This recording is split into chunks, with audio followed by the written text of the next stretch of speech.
اشہد ان لا الہ الا اللہ۔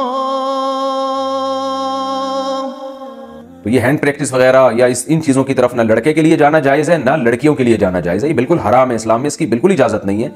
سورہ قد افلح المؤمنون میں بھی اللہ نے حکم دیا، اور سورہ معارج میں بھی کہ الا علی ازواجہم، کہ مرد اپنی بیوی کے علاوہ اور عورت اپنے شوہر کے علاوہ کسی تیسرے راستے سے اپنی خواہش پوری نہیں کر سکتے، نہ ہاتھ کے ذریعے نہ کسی اور ذریعے سے۔ تو اور حضرت عثمان ابن مظعون رضی اللہ تعالیٰ عنہ، یہ بھی صحیح حدیث ہے، فرماتے ہیں ہم سفر میں ہوتے تھے، بیویوں سے دور ہوتے تھے، تو ہم پہ عورت کی جدائی بہت شاق گزرتی تھی، اپنی شہوت پہ کنٹرول کرنا بہت مشکل تھا۔ ہم نے نبی سے اجازت مانگی کہ ہم اپنے آپ کو کسی طرح خصی کر دیں، نامرد بنا دیں، تو آپ صلی اللہ علیہ وسلم نے اس سے منع کیا ہمیں۔ اب آپ دیکھیں حضرت عثمان ابن مظعون اتنی شدید کنڈیشن میں کہ اپنے آپ کو نامرد کرنے کے لیے وہ تیار ہو گئے تھے۔ فرمایا، حدیث کے الفاظ ہیں، لو اجازنا لاختصینا، اگر نبی ہمیں پرمیشن دے دیتے تو ہم اپنے آپ کو نامرد کر دیتے، یعنی ہمیشہ کے لیے نامرد ہو جاتے۔ تو اس قربانی کے لیے بھی حضرت عثمان ابن مظعون تیار تھے کہ اتنا خطرہ تھا ان کو، لیکن نہ انہوں نے نبی سے پوچھا کہ کیا میں ہاتھ سے اپنی خواہش پوری کر سکتا ہوں، نہ نبی نے ان کو بتایا کہ تم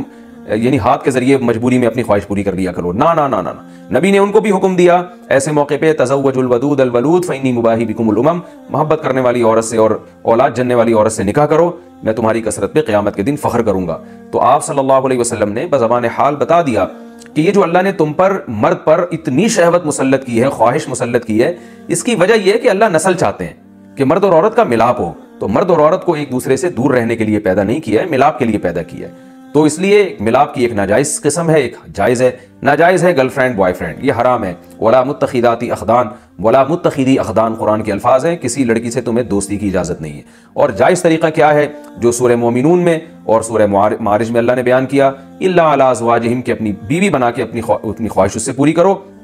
فانہم غیر ملومین، اور اللہ نے فرمایا یہ لوگ قابل ملامت نہیں ہیں۔ اگر نکاح کے ذریعے آپ خواہش پوری کرو گے تو آپ کو دنیا تو ملامت کرے گی، لیکن اللہ کی نظر میں آپ کو سرٹیفکیٹ مل گیا کہ آپ قابل ملامت نہیں ہیں۔ یہی وجہ ہے کہ علماء نے لکھا ہے کہ جو بیوی کے ذریعے بھی اپنی خواہش پوری کرے نکاح کر کے، اسے ملامت کرنا، اسے تانا دینا، اس پہ کفر کا خطرہ ہے، کیونکہ اللہ نے اس کو سرٹیفکیٹ دے دیا کہ بھئی یہ قابل ملامت نہیں ہے۔ تو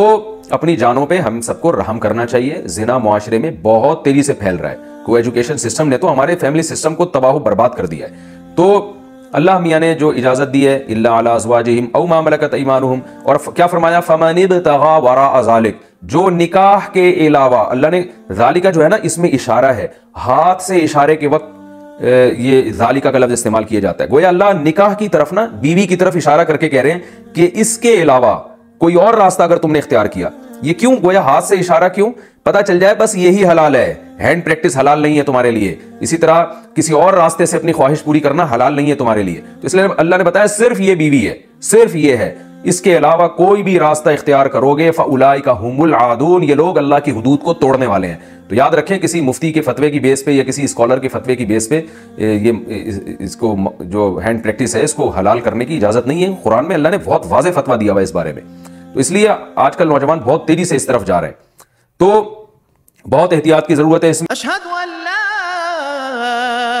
الہ